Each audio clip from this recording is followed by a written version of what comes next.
Эдебесең мага. 17-июнда Жогорку кеңештин депутаттары Акылбек Кемелов менен Нурбек Мурашев агрардык саясат жана суу ресурстары боюнча комитеттин жыйынында аз жерден мушташып кете жаздады.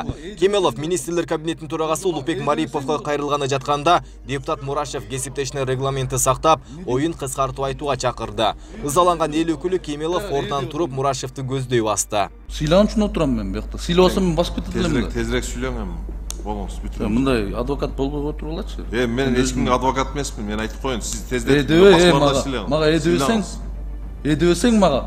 Нет. Кандай? Мага эдебесең сени. Сен эмне эдеп атасың мага? Эдебесең мага.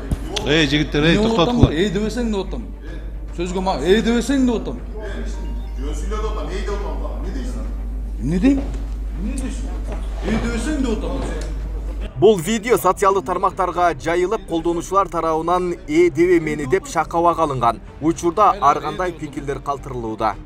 Ушулар бары үчүн Кыргызстан шаңдоо, Союздун 100 сом болгонуна деле капа болбойм. Ушул комиктерди көрүп проблемаларым унутулат. Маданият жок. Депутат болордон мурун этика, эстетика, ораторский курсту окусаңар. Абдан эле уят. Ушулар кантип бизди алдыга жетелейт. Депутат болом деп жолуна бербей өзүңөрдү алып жүргөндү үйрөнгүлөчү. Уялдым аябай, күлгөн жокмун. Койчу кантип ушундай болсун. Сөз жок.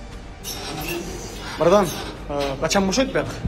Азыр эми бүтөйүн деп калдым. Перебивать этип турам, Жок, силер башкаларды сыйлабайсыңар мындай. Мен башкаларды сыйлаган үчүн 2-3 сааттан бери бат-баттан кылып атам. Братан, силер түшүнбөй атасыңар.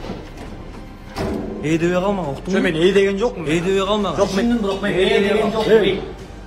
Жигиттер, болдуңбу? Сиз дей бериңиз, сизге баары жакшы.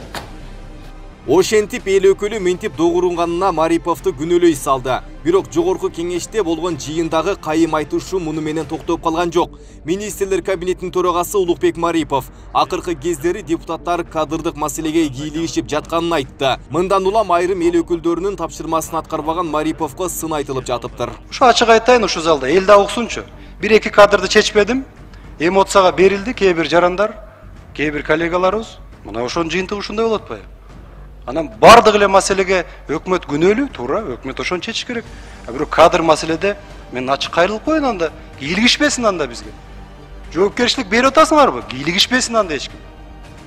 Мен ачык айтып коеюн ушу микрофондон, эл да уксун ушуну. Урматтуу жетекчилер, урматтуу могу жерде аткаруу бийлиги отурат, урматтуу депутаттар отурат. Кадр маселеде ошо ачык айтканда таарынычтар ошодон болот атпайбы? Субъективдүү бул жерде маселелер бар да, мен ачык айтып коеюн. Бирөөнүн кадрын койбосоң, мен жаман болуп атам. Ал резервте болбосо, башка болбосо, причем тут я виноват? Сууну чече албасаңыз барып, өзүңүздү селфи кылбай, жумушуңузду чыштап, кетиңиз анда. Бактыбек Эмелич, мен ордума келип иштебейсизби азыр эле? Президентке кетиңиз анда, кетиңиз. Мен отурган жерим жок. Кетиңиз, жана мына жана комитеттен 3 жолу айттың.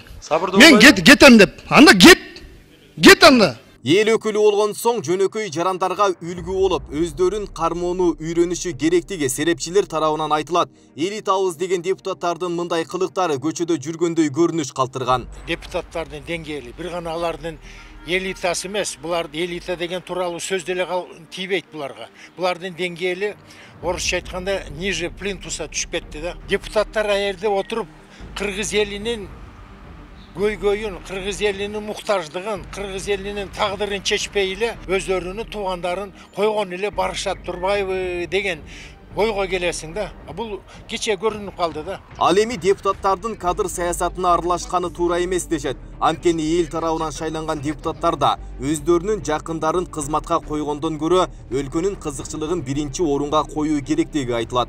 Биргейли Кыргызстан бөлүнбөсүн деген ой менен жашап атабыз. Буларды кылган эмне? 6 миллион элдин ишеними менен ошол жерде отурушат. 6 миллион элдин каймактарыбыз деп ушатат да мисалы. Кылган иштерин карагыла. Булар институт окуганда этиканы окутат. Билесиңер өзүңөр. Булар окуган эмеспи дейм да. Биз эскилер, жаңылар деп бөлүшкөн дагы бир кызыктай болот да бул.